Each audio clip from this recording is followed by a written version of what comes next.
নদী, নদী, ডাকছো ঠাম্মি?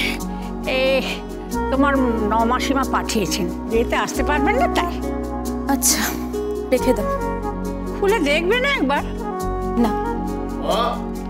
মা, ওই তত্ত্বের জিনিসপত্রগুলো কোথায় যেগুলো ও বাড়িতে পাঠানো হবে? ওই তো ঘরে আছে, গিয়ে দেখে না। ও, আসতে পারি? কে?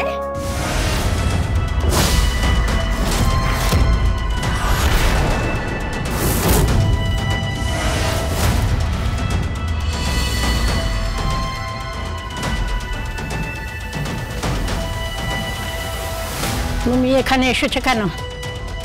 কেন এসেছে এখানে? কি করতে এসেছে এখানে? আপনার নাতনিকে শুভেচ্ছা জানাতে এসেছি।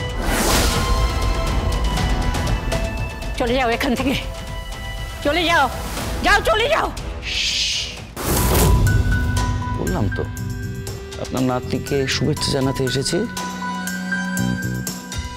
তুমি এখনই এখান থেকে না চলে গেলে আমি তোমার বিরুদ্ধে আইনি ব্যবস্থা নিতে বাধ্য হব। তুমি একজন ক্রিমিনাল, হ্যাঁ, জেল ফেরত ক্রিমিনাল। তোমার বিরুদ্ধে কোর্টে এখনো কেস চলছে। তুমি একজন খুনের আসামি। আমি খুনের আসামি না খুনের আসামি নই তা তো কোর্ট বিচার করবে। কিন্তু আপনার মেয়ে নদী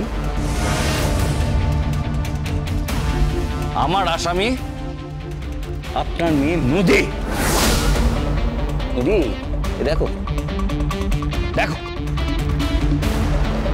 এই যে এইটা তুমি আমার একটা বার্থ যেতে দিয়েছিলে, এইটা আরেকটা বার্থ যেতে, এটা আমার গানের স্কুলের জন্মদিনে, এই শার্টটা ভ্যালেন্টাইন্স যেতে, এই কার্ডস গুলো কিস যেতে, এটা হাত যেতে, আর এটা stop it, stop it, stop it, stop it, just stop it.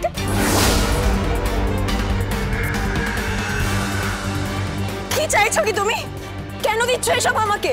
তোমাকে এইটা বোঝাতে চাইছি যে তোমার ভালোবাসার ঠিক কতটা বোঝা আমি আমার কাঁধে বয়ে নিয়ে বেড়াচ্ছি। সেই বোঝাটা আমি আমার কাঁধ থেকে নামিয়ে তোমাকে দিয়ে যেতে এলাম। আর এটা বলতে এলাম যে নদী লাহিড়ী তোমার বিয়ে, না না না না না, নদী লাহিড়ী তোমার বিয়ে আমি হতে দেব না। আমার সঙ্গে গীতা মুখার্জির সম্পর্ক হয়েছে এবং সেই সম্পর্ক সম্পূর্ণ অবৈধ। আর সেই সম্পর্কের জন্য তুমি অন্য লোককে বিয়ে করছো, না, এইটা আমি প্রমাণ হতে দেব না। কারণ আমি স্পষ্ট বুঝতে পারছি আমাকে ঘিরে একটা একটা একটা চক্রান্ত হচ্ছে। আর সেই চক্রান্তের মধ্যে কোনোভাবে ঢুকে গেছে এই গীতা মুখার্জি, যার একমাত্র অপরাধ সে আমার অ্যাডভোকেট, সে আমাকে বাঁচাতে চায়। না না, সে তোমাকে ভালোবাসে, তুমিও তাকে ভালোবাসো। তোমরা একসঙ্গে এক রাত এক ঘরে। শাট আপ, বারবার এক কথা বলবে না। বেরো বেরো বলছি, বেরো আমার বাড়ি থেকে। ছাড়ুন। গীতা LLB সোম থেকে রবি প্রতিদিন সন্ধ্যে 6:30 স্টার জলসায় ও জিও হটস্টারে।